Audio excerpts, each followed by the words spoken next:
rematch, pyramid cleans, pyramid bench. Yeah, so it was very challenging. Yeah, that's challenging. So I realize now that even though I still have a pyramid now, we start at 8. At 8, okay, instead of 12. Instead of 12, you know. Even though we do start, we have some pyramid that like we might have started at 10. Yeah. You know, but originally we never used to start. We started at 14. 14. 15, something like that. So I said 12 because I never want really to start far. But yeah, I realized that these things now I don't start as far in the general preparation phase again. Yeah. And as such, that's the main reason we don't go that far. So you decrease the volume and the intensity kind of goes up, or right? Yeah, cool. Right. Just so in other words, we want to find other ways how to get to the area that we need to train. Okay. You know, so we would. In other words, it just depends on which area of the body, the particular, we're trying to train. Yeah. Based on tests, of course. Based upon the test. Based upon tests, because Mr. Francis's program, MVP, everyone from your first year athlete just coming here at UTECH up until the elite level, even Shelley and Fraser Price, you guys have to do some tests, right? Every 3 weeks, I call it test week. So it's a week of tests, and those tests involve pull-ups, push-ups, weights. Yeah, it's not a set number of exercises, but it's just a number of exercises that he chooses and at different times. Okay. Oh yeah, well, not too necessarily that was too much, but tests. And so he tests for strength and he tests for power, you know, jumps and so forth. So yeah, so these things that you adjust your program, you know, to suit what the tests basically show you. Right, because would realize based upon the test, I would go into a meeting. I went into a meeting a couple of times before, and Paul was pointing on Paul Francis. Mr. Francis, who is Steve Francis' brother. Right. Okay. But he's the administrator, he's the head coach. The head coach for UTECH. With track and field. Right. Yeah. And he was pointing out that for the type of sport, which is the throwing, he was looking at the results comparing to the athletes, the runners, running aspect of the track and field. Okay. And he was saying that the throwing them throwers, that they were falling down in terms of their performance against the runners, and I took it personal because you know, sure that the camera is here. You know, I took it personal because we realized that a couple of the areas, even the push-up that we supposed to be good at, the bench, the weights, we're supposed to be good at. We realized that the runners were and still are, you know, beating a lot of the you know, Kyrie Russell. So you took offense to Mr. Francis's brother, Paul Francis, saying that the runners are beating some of the throwers. Even the throwers. Even the throwing. Even the ball throws, the medicine ball throws. During test time, yes. During test week. Right. Yeah. So you know, I just started cranking up the program and changing, make them try. I guess they took it personally, so so I made them know that hey, anytime we compete, we have to compete. You have to beat them up. We have to beat them. Till this last year and a half ago, they took it to another level. Yeah. Where you go and beat the Barbados national champion in the 100 meters. In the 100, I mean, that is, what's his name again? Jim Jones. Up here they call it Jim Jones. Yeah, and I can't remember Jim Jones out there wanting to race Odayne Richards and 30 meters. Just to prove a point. Just to prove. You can't beat it. No, we beat you already. And Jim Jones lost to Odayne Richards. Just to show you how fast Fred is. No, just to show you that when we take it personal, we put in the work that we need to do something about this beating. Because we now keep taking beating just like that. And as Mr. Francis's club is called MVP, maximizing velocity and power. Right.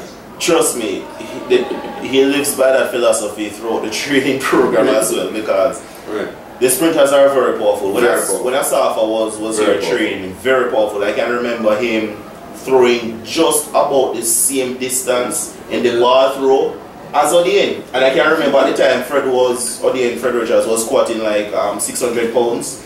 630 pounds, half squat, 1 rep at least, benching over 400, at least 385 pounds, yes? Yeah.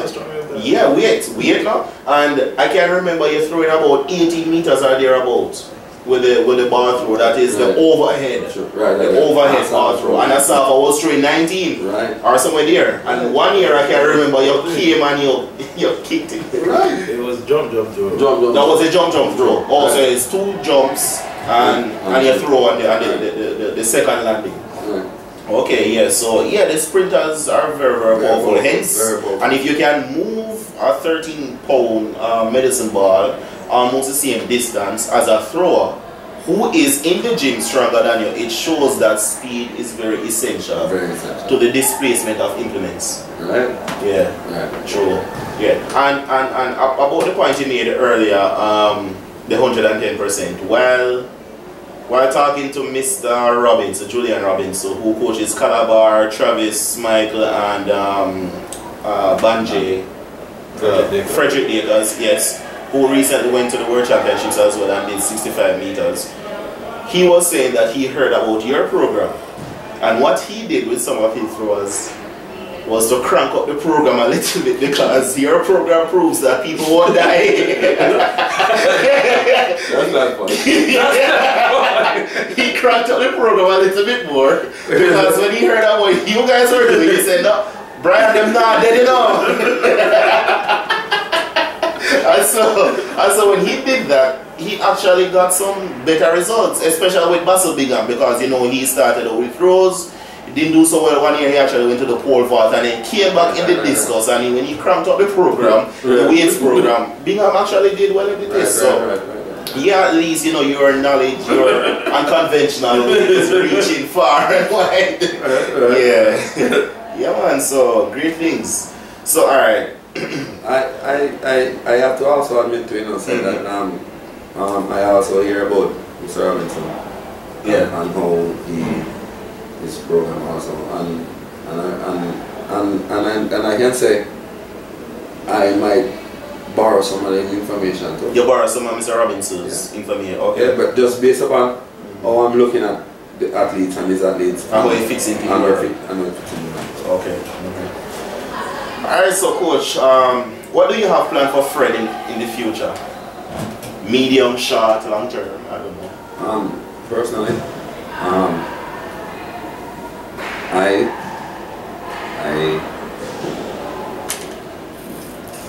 yeah, man, talk about the guys outside. I personally would I still feel like with proper planning, I still feel so they can achieve a lot more than the 22 meters. You feel you can throw further than 22? A lot more. A lot more. Yeah. I feel last year he was at 22. Yeah. Personally, that was my thing. And I looked at some videos of him. I used this program called Kinovia. It's a free program, almost like Coach's Highway can do. You can slow down the person to 3% of his normal speed, and I analyze from behind and in front and this side and thing. And I agree with you. I think he was at 22. It just didn't happen last year. So yeah. With his permission, I want to continue to push him. Yeah, to see if we can achieve it. Yeah. Yeah, so Fred, do you think you can reach 22 meters, and by when? Well, obviously I thought I could have achieved 22 this year, but this year provided new knowledge, and I think I can hit 22 next year. Next year? Okay. Alright, so Fred, the University of Technology, Jamaica, has played a big role in your development as a student athlete, and up to this point, even as a professional athlete. What would you say are some of the most important things that UTECH has done for you? Well, facilities. They provided the facility for me to both study and to train. Right. It's not the best in the world. Yeah. We'd like to improve upon it, yes. But it still has some quality. It still has some, and that's because largely part of that is because it's a good co-relationship between MVP and the UTECH, the administrators. Right. Okay. I think we'll have something starting outside, so we'll probably have to wrap up soon. And they facilitate you, even the educators, because I know that when the athletes go to the pen relays, it's just around the exam time, and they actually put off the exams until the athletes come back. So yeah, very good. This is not good. You probably have to start short, but it's just a few left, just a few. Questions from people. Question from Mr. Ricardo PH. What would you, and I think most of these questions are directed at Fred, what would you recommend to more young throwers, would you recommend to more young throwers to stay in Jamaica or go overseas to US colleges? First look at your goals, what do you want to achieve? Okay, can staying in Jamaica best benefit you to achieve what you want? I know not everybody wants to throw until they are a professional athlete. Some want to get through school, and that's perfectly fine. Some just want to go through school, and some just assess what you want, and then based on the pros and cons, decide. Okay. Question from the principal of then Balaclava High School, now the Roger Clark High School in St. Elizabeth, Miss Miller Foster. When most people tend to focus on track events, what do you use to motivate yourself to bring attention to the field events and specifically the throws? I don't think I am bringing attention to field events per se. I'm just trying to better myself. If it's a side effect of me bettering myself that these throws getting attention, then that's fine. But there are other places in the world that treats throwing with higher prestige, especially Germany, than say sprinting. Alright, so question from Mr. Michael Miller, Monroe College old boy. It may be difficult to find sponsors as a field athlete. How do you manage to cope with the finances and still focus on training hard? Well, a larger part of the finances has to do with MVP. MVP, alright. They supplement a large portion, if not most all of it. And that allows me to concentrate a little bit more on training. Question from Andre Hendricks, Monroe student. How long did it take you to find a technique that you are comfortable with, and how often do you practice that technique? Well, I think my technique is constantly evolving, and you need to, as an athlete, make that technique your own, because there's no set rule, there's no standard that you can say this is it, and if you do outside of it, in terms of what you do visually, to say that this is the technique. There are some basics, but there are some basics, and even the basics could be questioned. True. A lot of people have different principles as to how to throw and so forth. But at the end of the day, they all throw far. Yes.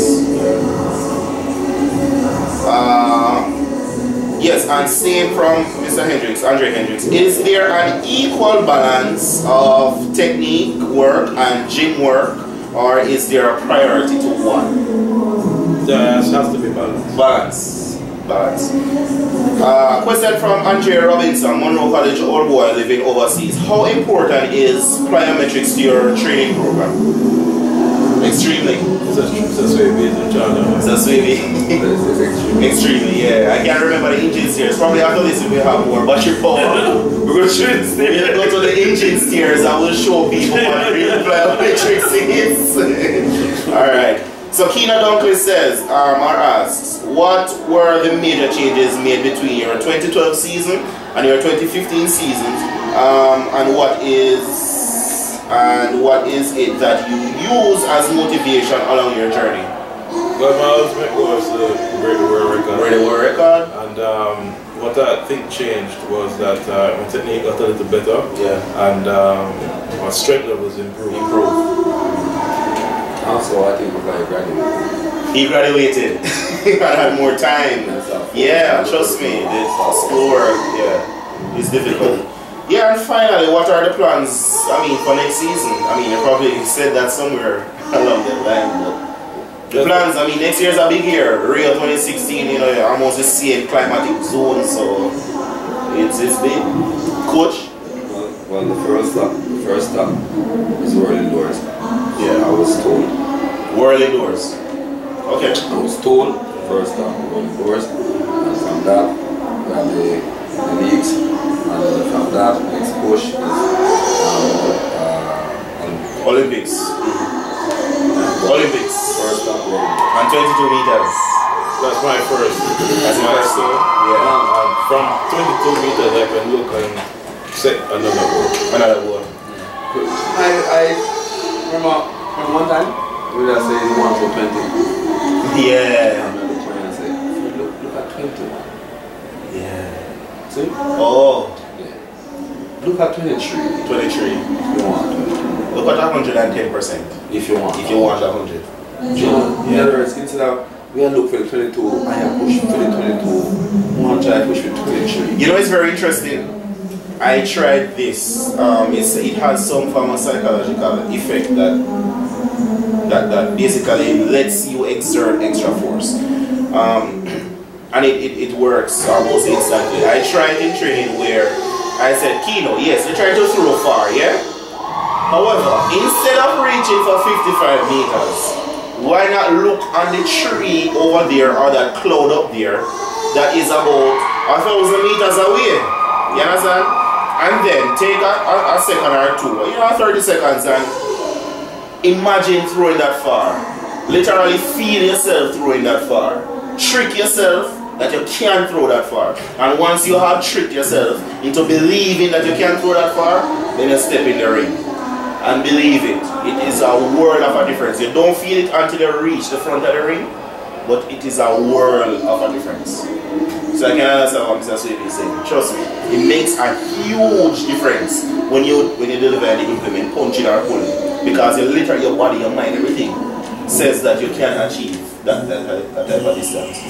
Yeah. So as we said, first local coach athlete combination here in Jamaica to an athlete being coached and training locally to reach the World Championship finals, and not only reach the World Championship finals but actually getting a medal on his way to equaling the national record. You can't really ask for more. He equaled his personal best in a final, one of the hottest finals in the last couple of years based on distances. And I think I can repeat at this point in time what Mr. Robinson said a couple of times, that pound for pound probably Fred is the best shot putter in the world. When you check his height, when you check the distance that he has thrown, and when you check the types of numbers that he has, he's probably one of the best in the world, if not the best in the world, as Mr. Robinson said. So yeah, give thanks, Mr. Richards. Coach Swaby, much thanks. much thanks. If we have some power, we'll go over by the stairs. And call the 54 stairs that we use for plyometrics, alright? Alright, much thanks.